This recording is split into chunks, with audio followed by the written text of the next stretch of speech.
Buongiorno e ben ritrovati con l'informazione flash di New Sicilia, i principali titoli della mattina. Un'ulteriore riduzione della pressione dell'acqua sarà adottata per consentire un maggiore risparmio delle risorse idriche a Palermo. Questa soluzione è stata approvata su proposta dell'AMAP dalla cabina di regia regionale sull'emergenza idrica.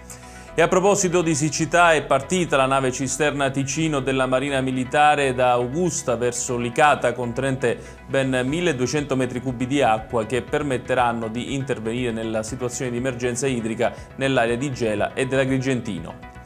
Paolo Colianni, ex assessore regionale nonché medico e psicoterapeuta, affronterà il giudizio abbreviato per l'accusa di violenza sessuale aggravata su minore. La richiesta è stata avanzata dai suoi legali dopo che il GIP di Enna aveva disposto il giudizio immediato con l'imputato agli arresti domiciliari dallo scorso 27 gennaio.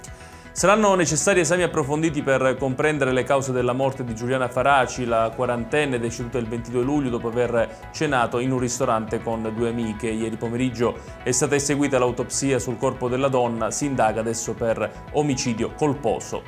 Infine è scoperto un vero e proprio supermarket della droga a Catania e più precisamente nel quartiere San Giovanni Galermo, dove la polizia ha ritrovato centinaia di dosi di diverse sostanze pronte per essere vendute.